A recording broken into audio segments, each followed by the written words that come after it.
하나님의 말씀은 예레미야서 32장 36절로 44절까지 말씀입니다. 그러나 이스라엘의 하나님 여호와께서 너희가 말하는 바 칼과 기근과 전염병으로 말미암아 바벨론 왕의 손에 넘긴 바 되었다 하는 이 성에 대하여 이와 같이 말씀하시니라. 보라, 내가 노여움과 분함과 큰 분노로 그들을 쫓아보내었던 모든 지방에서 그들을 모아들여 이곳으로 돌아오게 하여 안전히 살게 할 것이라. 그들은 내 백성이 되겠고 나는 그들의 하나님이 될 것이며 내가 그들에게 한 마음과 한 길을 주어 자기들과 자기 후손의 복을 위하여 항상 나를 경외하게 하고 내가 그들에게 복을 주기 위하여 그들을 떠나지 아니하리라 하는 영원한 언약을 그들에게 세우고 나를 경외함을 그들의 마음에 두어 나를 떠나지 않게 하고 내가 기쁨으로 그들에게 복을 주되 분명히 나의 마음과 정성을 다하여 그들을 이 땅에 심으리라. 여호와께서 이와 같이 말씀하시니라. 내가 이 백성에게 이 큰 재앙을 내린 것 같이 허락한 모든 복을 그들에게 내리리라.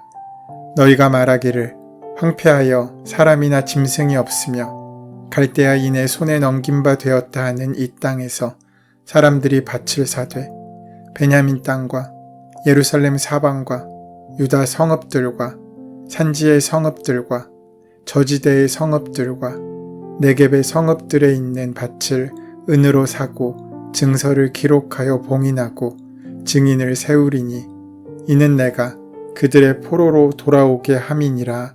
여호와의 말씀이니라. 오늘 본문의 말씀은 하나님께서 예레미야 선지자를 통하여 주신 이스라엘의 회복과 소망에 대한 말씀입니다. 예레미야 32장 말씀을 보면 예레미야가 이 말씀을 말하는 순간 그는 고난 가운데 있었습니다. 예레미야는 유다가 바벨론 제국에 의하여 멸망당하게 될 것이라는 예언을 했다는 이유로 시드기야 왕의 미움을 받아 유다 왕궁의 근위대 뜰 안에 갇혀있는 연금 상태에 있었습니다. 설상가상으로 예루살렘 성은 바벨론의 느부갓네살 왕의 군대가 사방으로 포위하고 있었습니다. 이와 같이 안팎으로 인간의 소망이 완전히 끊어진 상태에 하나님께서는 예레미야에게 회복과 희망의 약속을 주셨습니다. 하늘과 땅을 지으신 능치 못하실 것이 없는 하나님께서 유다 백성들이 예루살렘 땅에서 이전과 같이 평화롭게 살도록 인도하신다는 약속이 그에게 임한 것입니다. 지금 유다 백성들이 예루살렘 땅을 두고 사람도 없고 짐승도 없는 황무지일 뿐 아니라 바벨론 군대의 소나기에 들어간 절망의 땅이라고 탄식하지만 하나님께서는 반드시 회복시켜 주신다는 것입니다. 포로로 잡혀간 사람들이 돌아와 다시 밭을 사고 매매 계약서를 쓰는 등 예전의 경제활동을 다시 할 수 있도록 회복시켜 주신다는 말씀입니다. 지금 하나님께서는 모든 것을 할 수 있으신 전능하신 분이시지만 선택하신 백성이 선택받지 못한 백성들에게 처참할 정도로 유린당하는 것을 그대로 내버려 두시고 있는 이유는 이스라엘 왕부터 백성들 한 사람에 이르기까지 모두 다 그 하나님의 약속과 명령에 순종하지 않고 우상을 숭배하며 하나님 앞에 범죄하였기 때문입니다.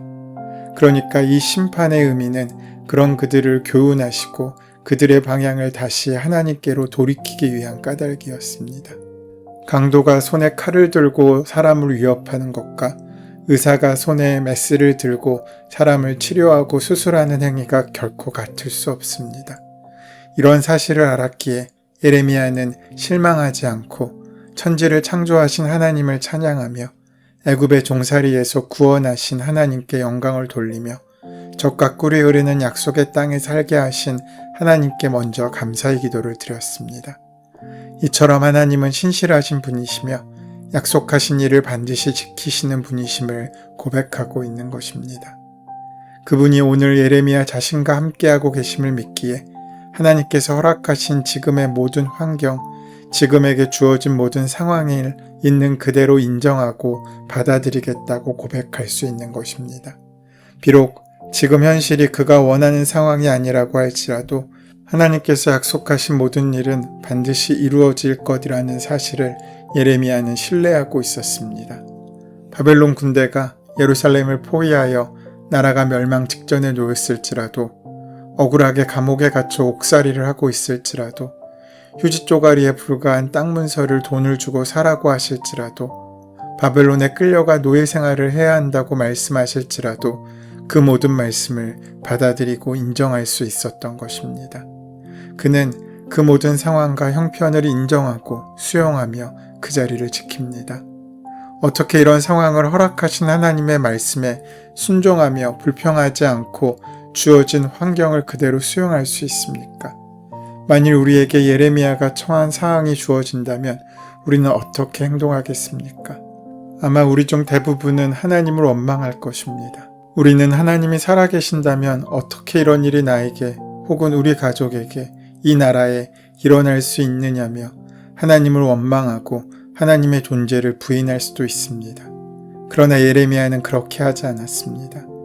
어떻게 예레미야는 우리와 똑같은 인간임에도 기대와 다른 현실의 문제를 수용할 수 있었겠습니까? 그것은 하나님께서 이와 같은 마음을 예레미야에게 주셨기 때문입니다. 하나님의 약속을 믿고 기다리고 인내하며 견디고 살아가는 자, 그분은 반드시 나를 푸른 초장으로 또 쉴만한 물가로 인도하신다는 믿음을 가지고 살아가는 자, 그래서 사망의 음침한 골짜기를 지날지라도 두려워하지 않고 소망을 가지고 묵묵히 걸어가는 바로 그 사람이 하나님께서 원하시는 사람이고 예레미야와 같은 믿음의 사람입니다. 당장 눈앞의 일 때문에 결코 흔들리지 않고 그 방향을 지켜낼 수 있는 것입니다. 이런 삶이 가능한 것은 40절로 41절까지의 약속 때문입니다. 내가 그들에게 복을 주기 위하여 그들을 떠나지 아니하리라 하는 영원한 언약을 그들에게 세우고 나를 경외함을 그들의 마음에 두어 나를 떠나지 않게 하고 내가 기쁨으로 그들에게 복을 주되 분명히 나의 마음과 정성을 다하여 그들을 이 땅에 심으리라. 우리에게 복을 주시고 우리를 떠나지 않으시겠다고 약속을 만드시고 세우시는 하나님을 경외하는 마음을 우리 마음 가운데 두셔서 우리로 하여금 그 하나님을 떠나지 않게 하시겠다는 그 말씀, 여호와 하나님께서 기쁨으로 우리에게 복을 주시되 하나님의 마음과 정성을 다하여 우리를 이 땅에 심겨주시겠다는 이 말씀이 오늘 우리가 이해할 수 없는 상황을 직면해도 오직 하나님만을 소망하며 기다리고 견딜 수 있는 믿음의 삶을 가능케 한 이유가 됩니다. 그러기 위해서 우리는 하나님의 말씀을 순종으로 만나야 됩니다. 오늘 본문은 믿음의 순종의 결과라고 할 수 있습니다. 우리는 우리의 갈 바를 알지 못하고 나에게 어떤 어려움이 있을지 짐작도 못할 수 있지만 영원하신 말씀 가운데 순종하는 자의 결과가 어떠한지를 반복하여 말씀하시는 그 말씀을 듣습니다. 39절 말씀에 그들 자신뿐만 아니라 그들의 자손까지도 길이 복을 받게 하겠다. 40절에 그때에는 내가 그들과 영원한 언약을 맺고 내가 그들에게서 영영 떠나지 않고 그들을 잘되게 할 것이다. 41절에 나의 온 마음과 정성을 다하여 그들이 이 땅에 뿌리를 굳게 내리고 살게 하겠다. 42절 말씀에 그들에게 약속한 모든 복을 베풀어 주겠다. 이 모든 약속이 오늘 우리에게도 동일하게 임하게 될 것입니다. 그런데 여기에는 한 가지 조건이 있습니다. 그것은 순종이라는 것입니다.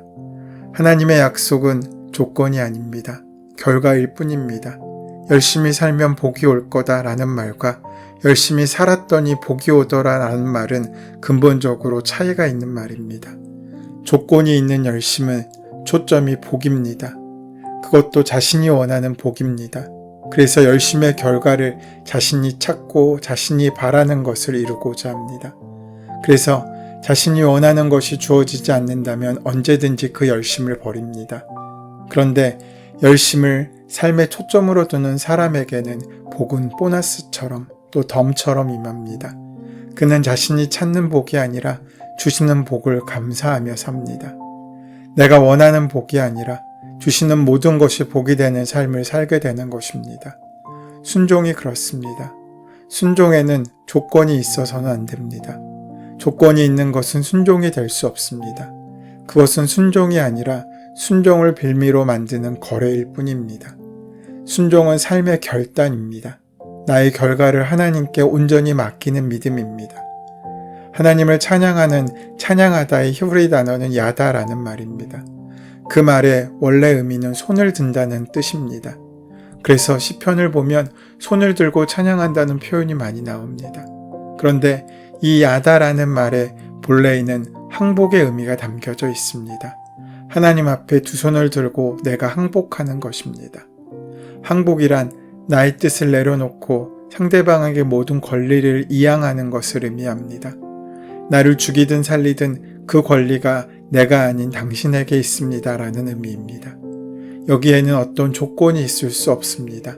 내가 항복했으니 나를 살려야 한다는 조건이 존재하지 않습니다.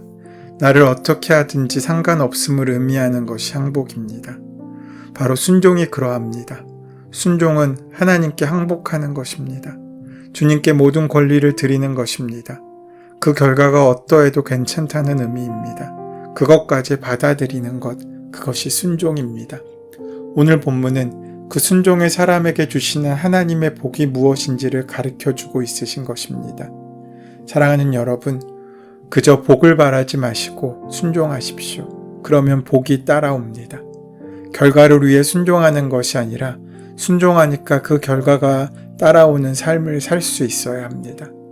우리에게 하나님의 참된 축복이 임하는 이유는 내가 모든 권리를 하나님께 맡기고 내려놓았기 때문입니다. 하나님께서 우리를 위하여 일하시는 이유는 우리가 나의 욕심과 뜻을 접고 하나님의 뜻에 온전히 맡겼기 때문입니다. 나의 것으로 가득 찰 때는 하나님이 일하시지 못합니다. 주님께 맡길 때 주님이 일하십니다. 그것이 복을 부르는 것입니다. 순종은 그런 것입니다. 주님께 그 권리를 드리는 것입니다. 그때 주님이 나의 하나님이 되시고 우리는 비로소 그의 백성이 됩니다.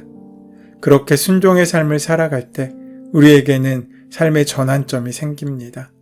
심판과 징계를 선언하시던 말씀의 흐름은 36절에 그러나 라는 접속사로 반전됩니다.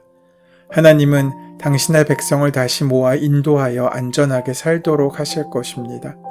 언약하신 대로 그들은 하나님의 백성이 되고 하나님은 그들의 하나님이 되실 것입니다. 하나님은 그들과 그들의 후손에게 선을 베푸시는 일을 결코 중단하지 않으실 것입니다. 그 백성의 마음을 감동하시고 그들 안에 하나님을 예배하고 싶은 열망을 간절하게 하실 것이며 그들이 다시는 하나님을 떠나지 않게 하실 것입니다. 이렇게 일하시는 하나님의 마음은 기쁨이 충만합니다. 하나님은 마음과 정신을 다하여 이 일을 행하실 것입니다. 다시 그들이 이 땅으로 돌아와 예레미야의 매매 행위가 보여준 그대로 전과 같이 다시 땅을 사고 파는 매매하는 일을 하게 될 것입니다. 하나님의 영원하신 약속이 있습니다. 전능하신 하나님께서는 때로 당신의 백성을 징계하심으로써 그들 속에 하나님께로 돌아가고자 싶은 열망을 간절하게 하십니다. 당신의 백성을 향한 하나님의 선하심은 절대로 중단되지 않을 것입니다. 징계를 눈앞에 둔 유다 백성이라도 이것을 믿을 수 있어야 하고 그 말씀을 온전히 받아들여야 합니다. 징계도 환난도 하나님의 손을 벗어나서 일어나지 않으며 하나님의 인도하심의 또 다른 얼굴임을 기억해야 합니다. 오늘도 그렇습니다. 전능하신 하나님의 이 약속은 모든 하나님의 백성들에게 유효합니다. 그리고 우리는 흔들리지도 않고 변하지도 않을 영원한 이 약속으로 인해 우리와 만나는 모든 상황과 형편 가운데 감사할 수 있게 될 것입니다. 오늘 우리가 살아가는 이 시대는 전쟁터와 같은 무한 경쟁에서 자기의 밥그릇을 지키기 위해 부단히 애써야 하는 시대입니다. 이러한 시대 가운데 하나님이 인도하시는 계획과 말씀에 자기 자신의 것을 용기 있게 투자하는 예레미야와 같은 믿음의 사람이 있다면 사람들은 패배와 절망의 순간에 그 믿음의 사람들을 기억하며 다시 시작할 힘과 용기를 얻게 될 것입니다. 이러한 믿음의 사람들의 소망의 근거를 생각하게 될 것입니다. 그 근거는 바로 하나님의 약속과 말씀입니다. 하나님의 나라와 하나님의 의를 위하여 아낌없이 투자하는 그리스도인의 삶을 통해서 소망의 근거와 영원한 투자의 근거를 세상은 찾게 될 것입니다. 바로 그러한 하나님의 살아계심의 증거가 되는 복된 삶을 살아가는 저와 여러분이 되시기를 소원하고 축원합니다. 은혜의 주님, 우리가 세상을 따라가지 않고 우리를 이끄신 하나님의 뜻을 따르는 우리의 삶이 될 수 있게 하여 주시옵소서. 오늘 주님을 따르는 나의 삶이 비록 고난과 수고와 어려움의 대가를 지불해야 한다고 할지라도 주님께서 원하시는 예언자적 삶을 살 수 있도록 인도하여 주시옵소서. 예수님의 이름으로 기도드립니다. 아멘. 이제 오늘 이 아침 우리에게 허락하신 오늘 본문의 말씀이 지금 나에게 주신 하나님의 말씀으로 만나지기 위하여 본문의 말씀을 깊이 묵상하시고 함께 기도하는 시간 가지도록 하겠습니다. 함께 기도합니다.